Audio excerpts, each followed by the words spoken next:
Hi! Welcome back to అందమైన కథల పొదరిల్లు. ప్రియమైన రాక్షసి ఎపిసోడ్ నంబర్ 200. నవదంపతులైన సంపత్, గీత కుడికాలు పెట్టి లోపలికి వస్తారు కదా! ఆ తర్వాత నుండి స్టోరీ కంటిన్యూషన్.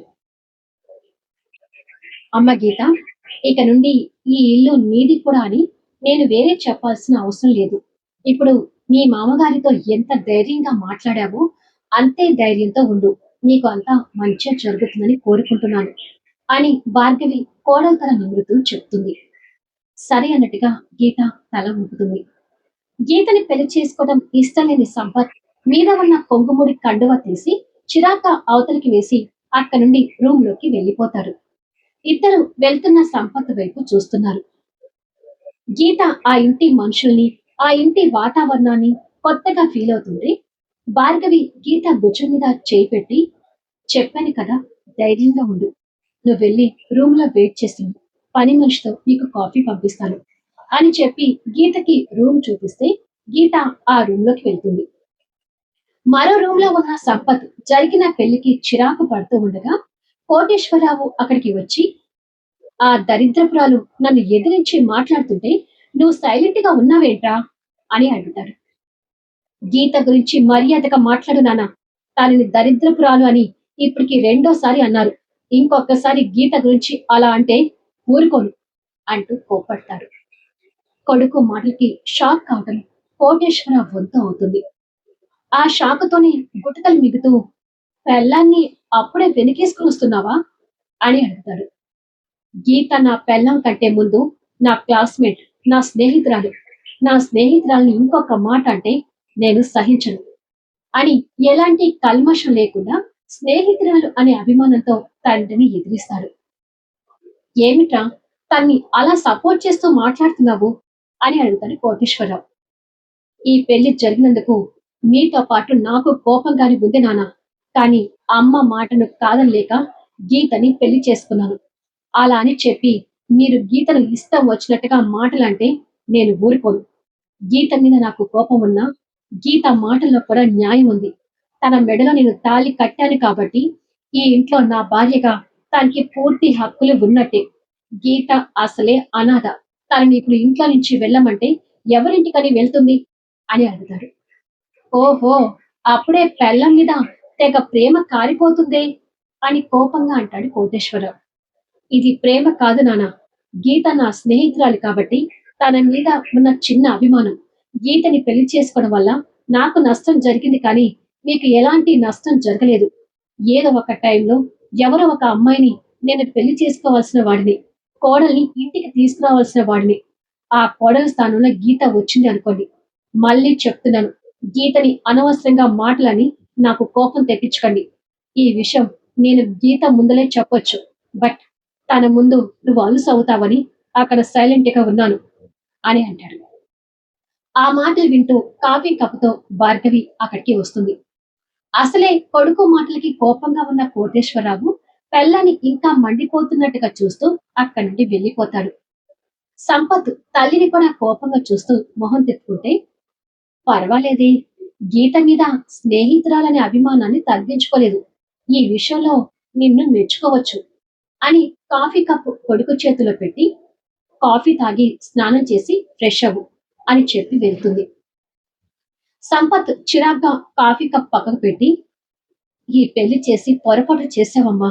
నువ్వే పొరపాటు చేశావంటే గీత ఈ పెళ్లికి ఒప్పుకొని ఇంకా పొరపాటు చేసింది అని అసహనం చెందుతాడు. ఇంకా పెళ్లి బట్టలతోనే రూమ్ లో కూర్చున్న గీత జరిగిన పరిణామాలు తలుచుకొని కంటతడి పెడుతూ ఉండగా సంపత్ స్నానం చేయడానికని రూమ్ లోకి వస్తాడు. తను కంటతడి పెట్టుకోవడం చూస్తూ ఉండగానే గీత సంపత్తుని చూసి కన్నీళ్లు తుడుచుకుంది. ఈ పెళ్లి ఎందుకు చేసుకోవాలి, ఇప్పుడు ఏడుస్తూ ఎందుకు కూర్చోవాలి అని సంపత్ మనసులో గీత గురించి కోపంగా తిట్టుకుని కబోర్డ్ దగ్గరికి వెళ్లి బట్టలు తీసుకుని అక్కడున్న వాష్రూమ్ లోకి వెళ్ళిపోతాడు. సంపత్ మీద గీతకి కూడా ఏ మాత్రం కోపం తగ్గటం లేదు. ఇంటికి చేరుకున్న ఆనంది స్నేహితురాల గురించి తలుచుకుని ఇంకా ఏడుస్తూనే ఉంటే జ్యూస్ గ్లాస్ తో అశ్విన్ తన పక్కనే కూర్చుని, ఎప్పుడు చిలిపిగా మాట్లాడుతూ నవ్వుతూ ఉండే నువ్వు ఇప్పుడు ఇలా ఏడుస్తూ కూర్చుంటే తట్టుకోలేకపోతున్నాను ఆనంది అని అంటాడు. పాపం గీత. ఆ రాక్షసుడు గీతని ఎలా చూసుకుంటాడోనని భయంగా ఉంది యమా అని అంటుంది కన్నీళ్లు పెడుతూ. సంపత్ మనకి రాక్షసుడే కావచ్చు. కానీ గీతకు భర్త. గీత మంచితనంతో సంపత్తులో మార్పు రావచ్చేమో, వెయిట్ చేద్దాం అని అంటాడు అశ్విన్. ఆ మాటలు వింటూ నందిత అక్కడికి వచ్చి ఆనందికి మరో పక్కన కూర్చొని, అవునమ్మా ఆనంది, తనకక్కడ భార్గవి గారు తోడుగా ఉన్నారు కాబట్టి గీత గురించి వరి అవ్వకు. అప్పుడప్పుడు గీతకి నేను కూడా ఫోన్ చేస్తుంటాను అని అంటుంది. ప్లీజ్ ఆనంది, ప్రెగ్నెంట్ టైంలో నువ్వు ఇంతగా బాధపడుతుంటే నీకు బిడ్డకి ఏమైనా అవుతుందేమోనని నాకు భయంగా ఉంది అంటాడు అశ్విన్. లేదులేయమ్మా, నా గురించి వర్రీ అవ్వకు. మన బిడ్డ కోసమేనా నేను జాగ్రత్తగా ఉంటాను అని అంటుంది. ముత్యాలు టాబ్లెట్ తీసుకుని అక్కడికి వచ్చి, ఇవిగోండమ్మా, ఈ టైంలో మీరు వేసుకోవాల్సిన టాబ్లెట్స్, జ్యూస్ తాగి టాబ్లెట్ వేసుకోండి అని అంటుంది. సరే అని చెప్పి అశ్విన్ ఇచ్చిన జ్యూస్ తాగి టాబ్లెట్స్ వేసుకొని, నేనొకసారి గీతకి ఫోన్ చేస్తాను అమ్మా అని చెప్పి గీతకి ఫోన్ చేస్తుంటుంది.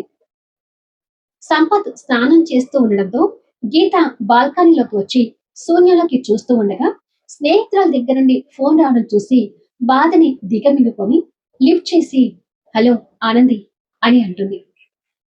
గీత, అక్కడ ఎలా ఉన్నావు? ఆ కోటేశ్వరరావు నిన్ను ఎలా రిసీవ్ చేసుకున్నాడు అని అడుగుతుంది. నేను కోడలుగా రావటం ఆయనకి ఇష్టం లేదని తెలిసిన విషయమే కదా ఆనంది. నన్ను ఏదో బెదిరించాలని చూశాడు. కానీ నేను అంతకంటే మొండిగానే మాట్లాడానులే అని జరిగింది చెప్పి, నువ్వు నా గురించి కంగారు పడకు ఆనంది. నాకిక్కడ ఏదైనా ఇబ్బంది ఉంటే మీరందరూ నాకు తోడుగా ఉన్నారనే ధైర్యం నాకుంది అని ఇలా కొద్దిసేపు మాట్లాడి ఫోన్ పెట్టేసి ముందుకు చూసేసరికి సంపత్ కోపంగా చూస్తూ కనిపిస్తుంటాడు. అంతకంటే ఎక్కువగా గీత కోపంగా చూసి అక్కడ నుండి వెళ్ళబోతుండగా, ఆగు గీత, నీతో మాట్లాడాలి అని అంటాడు. గీత వెనక్కి తిరిగి చూసి, ఏం మాట్లాడాలి అని అడుగుతుంది. తప్పు చేసావు గీత, నన్ను పెళ్లి చేసుకొని పెద్ద తప్పు చేశావు అని అంటాడు. ఏ, ఇప్పుడు నేను ఈ పెళ్లి చేసుకోవడం వల్ల నీకొచ్చిన నష్టమేంటి అని అడుగుతుంది. నువ్వు ఆనంది ఫ్రెండ్ కావడమే నాకొచ్చిన పెద్ద నష్టం అని కోపంగానే సమాధానం ఇస్తాడు. ఓ, నేను ఈ పెళ్లి చేసుకోకపోతే నువ్వు ఆనందిని ఇంకా ట్రాప్ చేస్తూ ఉండేవాడివా అని అడుగుతుంది. ఎస్, ఎలాగైనా ఆనందిని లొంగ తీసుకునేవాణ్ణి అని అంటాడు ధీమాగా. ఆ మాటకి గీత ఇంకా మండిపోతూ, అందుకే నిన్ను పెళ్లి చేసుకోవడం ఇష్టం లేకపోయినా నా మనసుని చంపుకొని ఈ పెళ్లి చేసుకున్నాను అని చెప్తుంది. నేననేది కూడా అదే, నన్ను పెళ్లి చేసుకొని పెద్ద తప్పు చేశావు అని అంటాడు. నీ దృష్టిలో తప్పేమో కానీ నా దృష్టిలో తప్పు కాదు. అలా అని పెళ్ళాంగా నీకు సహకరిస్తూ ఉండటానికి నిన్ను పెళ్లి చేసుకుని రాలేదు. ఆనంది కోసమే ఈ పెళ్లి చేసుకున్నాను. ఇంకొకసారి నువ్వు ఆనంది జోలికి వెళ్తే నిన్ను చంపటానికి కూడా నేను వెనకాడను సంపత్ అని కోపంగా చెప్పి అక్కడి నుండి వెళ్తుంది. ఛ, నీ మీద ఎప్పుడూ లేనిది నాకు విపరీతంగా కోపం వస్తుంది గీత అని అనుకొని ఆ కోపంతో పిడికిల్ని గట్టిగా బిగించి గోడకి కొట్టుకుంటాడు. నైట్ 11 అవుతుండగా సంపత్ ఆ కోపంలోనే పబ్బులో కూర్చొని ఫుల్గా డ్రింక్ చేస్తుంటాడు. ఇంటి దగ్గర భార్గవి గారు కంగారు పడుతూ కొడుక్కి ఫోన్ చేస్తుంటే చిరాక ఆ ఫోన్ కట్ చేసి కంటిన్యూగా డ్రింక్ చేస్తుంటాడు. అప్పటికే నిద్రపోయిన గీత దాహంగా ఉంటే మేలుకుంటుంది. లేచి కూర్చొని వాటర్ తాగుదామనేసరికి పక్కన బాటిల్ ఖాళీగా కనిపిస్తూ ఉంటుంది. ఆ బాటిల్ తీసుకుని రూమ్ నుండి బయటకు వచ్చి కిచెన్ వైపుకి వెళ్లి వాటర్ తాగి రూమ్ వైపు వస్తూ ఉండగా బాల్కనీలో నుండి హాల్లోకి వచ్చిన భార్గవి గారు ఫోన్ చేస్తూ కనిపిస్తుంటారు. పడుకోకుండా ఇక్కడ ఉన్నారేంటి అత్తయ్య గారు అని అడుగుతుంది గీత. సంపత్ అసలే కోపంగా ఉన్నాడు కదమ్మా, ఇంకా ఇంటికి రాలేదు, అందుకే కాస్త కంగారుగా ఉంది అని చెప్తుంది భార్గవి. ఇష్టం లేకుండా పెళ్లి చేసి కొడుకు ఇంటికి రాలేదని ఇప్పుడు బాధపడటం ఎందుకు అంటూ కోటేశ్వరరావు అక్కడికి వస్తాడు. నేను ఏది చేసినా నా కొడుకు మంచి కోసమే చేస్తాను. ఇక నుండేనా వాడు మీ మాట వినకుండా బుద్ధిగా నడుచుకుంటే బాగుండని చూస్తున్నాను అంటుంది భార్గవి. అంటే ఏంటి నీ ఉద్దేశం? వాడిని నేను చెడగొడుతున్నానా అని అడుగుతాడు. అది నన్ను అడగడం కాదు, మీ మనసుని మీరు ప్రశ్నించుకోండి అంటుంది భార్గవి. ఇంతకు ముందు నన్ను చూస్తేనే నోరెత్తకుండా ఆమడ దూరంలో ఉండేదానివి. ఇప్పుడేంటి మాటకు మాట సమాధానం చెప్తున్నావు? కొత్త కోడలు చూసుకోనా అని అడుగుతాడు. కొత్త కోడల్ని చూసుకుని కాదు, ఎప్పుడైతే సంపత్ ఆనందిని ట్రాప్ చేసి బలత్కారం చేయాలని చూశాడో అప్పుడే మీ నుంచి నా కొడుకుని కాపాడుకోవాలి అనుకున్నాను అని అంటుంది. అందుకేనా ఈవిడగా నిచ్చి పెళ్లి చేసింది అని అడుగుతాడు గీతని కోపంగా చూస్తూ. మీ కొడుకు కారణంగా మధ్యలో గీత స్ట్రగుల్ అయింది కాబట్టి తనని మన ఇంటికి కోడలుగా తీసుకొచ్చాను అని అంటుంది. ఇలా డిస్కషన్ జరుగుతూ ఉండగానే సంపత్ వచ్చినట్టుగా డోర్ కొడుతుంటాడు. భర్తని కోపంగా చూస్తూనే భార్గవి వెళ్లి డోర్ ఓపెన్ చేస్తుంది. కొడుకు మత్తులో తూగుతూ కనిపిస్తుంటాడు. కొడుకుని చూడగానే భార్గవి కంగారు పడుతుంటే గీత మాత్రం అదే కోపంతో మొండిగా నిలబడి చూస్తూ ఉంటుంది. వాడు నా కారణంగా కాదు, ఇప్పుడు నీ కారణంగా చెడిపోతున్నాడు అంటాడు కోటేశ్వరరావు. ఏమిట్రా ఈ తాగుడు? ఎందుకు ఇంతగా తాగి వచ్చావు అని అడుగుతుంది భార్గవి కింద పడబోతున్న కొడుకుని పట్టుకొని. నువ్వే నా మనసుని చెడగొట్టావమ్మా. ఈ పెళ్లి చేసి నాకు మనశ్శాంతి కరువు చేశావు, అందుకే తాగాను అని ఆ మత్తులో వాలిపోతుంటే భార్గవి కంగారు పడుతూ సంపత్ని తీసుకొచ్చి అక్కడ ఉన్న సోఫాలో పడుకోబెడుతుంది. సంపత్ని గీత కోపంగా చూస్తూ నిలబడితే భార్గవి కొడుకు వేసుకున్న షూస్ విప్పి అవతలికి వేసి కొడుకు మీద ప్రేమతో ఒక బెడ్షీట్ తీసుకొచ్చి నిద్రకు వాలిపోయిన కొడుకు మీద కప్పి గీత వైపు చూస్తుంది.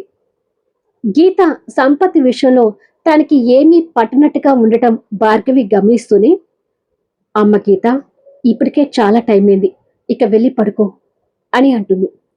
సరే అని చెప్పి గీత రూంలోకి వెళ్ళిపోతుంది. భార్గవి భర్తని కోపంగా చూస్తూనే అక్కడి నుంచి వెళ్ళిపోతే కోటేశ్వరరావు ఇంట్లో జరుగుతున్న పరిస్థితులకు కోపంగా రగిలిపోతుంటాడు. మరుసటి రోజు ఉదయం ఆనంది ఆఫీస్కి రెడీ అవుతుండగా అశ్విన్ అక్కడికి వచ్చి, రెడీ అయ్యావా ఆనంది అని అడుగుతాడు. నేను ఆఫీస్కి రాను అంటే బలవంతంగా నన్ను తీసుకెళ్తున్నావు యమ్మా అంటూ రెడీ అవుతుంటుంది. ఇంట్లో ఉంటే గీత గురించి ఆలోచిస్తూ ఉంటావు, అందుకే ఆఫీస్కి వచ్చి వర్క్లో పడితే కాస్త ఆ ఆలోచన నుంచి బయటకు వస్తావు అని అంటాడు. అది కూడా నిజమే, సరే ఇక పద అని చెప్పి అశ్విన్తో కలిసి ఆనంది ఆఫీస్కి బయలుదేరుతుంది. చైతన్య ఆఫీస్లోకి వచ్చేసరికి గీత చైర్ ఖాళీగా కనిపించడం చూసి గీత ఇక జాబ్లోకి రాదేమో అని అనుకొని గీత గురించి బాధపడుతుంటాడు. అదే సమయాన వంట చేస్తున్న భార్గవి దగ్గరికి గీత వెళ్ళి, మీతో మాట్లాడాలి అత్తయ్య గారు అని అంటుంది. ఏంటో చెప్పమ్మా అంటుంది భార్గవి కూరగాయలు కట్ చేస్తూ. నేను ఎప్పటిలాగానే జాబ్ చేయాలనుకుంటున్నాను, మీరు పర్మిషన్ ఇస్తే ఇవాళే ఆఫీస్కి వెళ్ళాలి అనుకుంటున్నాను అని అంటుంది గీత. రాత్రి గీత సంపత్ను పట్టించుకున్నట్టుగా ఉండటం గుర్తు తెచ్చుకొని, ఈ విషయంలో నేను పర్మిషన్ ఇవ్వడం కాదు, నీ భర్త అనుమతి తీసుకో, వెళ్ళి నీ భర్తని అడుగు అని అంటుంది భార్గవి. సంపత్ని అడుగు అనగానే గీత ఆశ్చర్యపోతూ చూస్తుంటుంది. తప్పుగా అనుకోకమ్మా, ఈ ఇంట్లో నీకు అన్ని విధాలుగా సపోర్ట్గా ఉంటాను గీత, కానీ కొన్ని విషయాల మాత్రం నువ్వు నా కొడుకుని అడిగి పర్మిషన్ తీసుకుంటే కరెక్ట్ అని అంటుంది. ఏంటండి అలా మాట్లాడుతున్నారు? నేను సంపత్ని పెళ్లి చేసుకోవచ్చు, కానీ నేను అసలు అతన్ని భర్తగా చూడటం లేదు అని అంటుంది. నేను అందుకే బాధపడుతున్నాను అని మనసులో అనుకొని, చూడమ్మ గీత, ఒక ఆడపిల్లగా నువ్వు కూడా జీవితం గురించి ఎన్నో కలలు కని ఉంటావు. ఇప్పుడు నీ కలలన్నీ నాశనం అయిపోయాయని నువ్వు అనుకోవచ్చు, కానీ నాశనమైన ఆ కలల్ని నెరవేర్చుకునే బాటలో వెళ్ళమని నేను నీకు చెప్తున్నాను అని అంటుంది వంట చేస్తూ. మాటల్లో చెప్పేంత ఈజీగా చేతలో ఉండదు. అయినా నేను పెళ్లి చేసుకుంది నా కలలు నెరవేర్చుకోవడానికి కాదు, ఆనంది వైపు నుంచి మీ కొడుకు మనసు మార్చాలనే ఉద్దేశంతో మాత్రమే ఈ పెళ్లి చేసుకున్నాను అని చెప్తుంది. నువ్వు ఏ ఉద్దేశంతో అయినా పెళ్లి చేసుకోవచ్చు, కానీ సంపత్ ఇప్పుడు నీ భర్త. ఒకసారి ఉద్యోగం చేస్తాను అని నీ అభిప్రాయం సంపత్కి చెప్పినంత మాత్రాన పోయేది ఏమీ లేదు కదమ్మా. ఒప్పుకుంటే ఒప్పుకుంటాడు, లేదంటే కాదంటాడు. కాదంటే ఎందుకు కాదంటున్నావని ప్రశ్నించు. ఉద్యోగం చేయాలని నీకు పట్టుదల ఉంటే చివరికి నీ భర్తని ఒప్పించి ఉద్యోగానికి వెళ్ళు అని అంటుంది. సారీ అండి, నేను మీ అబ్బాయిని పర్మిషన్ అడగను అని అంటుంది గీత. అయితే ఇప్పుడు నీకు అసలు ఉద్యోగం చేయాల్సిన అవసరం ఏముంది? ఇంట్లోనే ఉండు గీత అని అంటుంది భార్గవి. ఒకరి సంపాదన మీద ఆధారపడాలని నేను అనుకోవడం లేదు అంటుంది గీత. సంపత్కి నీ మీద బాధ్యత ఏర్పడాలి. అలా ఏర్పడాలి అంటే ముందుగా నీ వైపు నుంచి ఒక అడుగు పడాలి గీత. చెప్పేది వినమ్మా అని అంటుండగా, అమ్మా కాఫీ ఇస్తావా అంటూ సంపత్ అక్కడికి వచ్చి అత్తాకోడలు ఏదో మాట్లాడుకుంటున్నారు అని గ్రహించి, అమ్మా నాకు కాఫీ ఇస్తే వెళ్ళిపోతాను అని అంటాడు. గీత నీతో ఏదో మాట్లాడాలి అంటుందిరా అని భార్గవి కావాలని అంటుంది. నేనలా ఎందుకన్నాను అన్నట్టుగా గీత భార్గవి వైపు చూస్తుంటే, ఏం మాట్లాడాలి గీత అని సంపత్ కాస్త కోపంగానే అడుగుతాడు. గీత పర్మిషన్ అడుగుతుందో లేదో నెక్స్ట్ వీడియోలో చూద్దాం. ఈ రోజు వీడియో ఎలా ఉంది అనేది కామెంట్స్లో తెలియచేయండి. అలాగే లైక్స్ ఇవ్వడం మాత్రం అసలు మిస్ చేయొద్దు. Thank you for watching.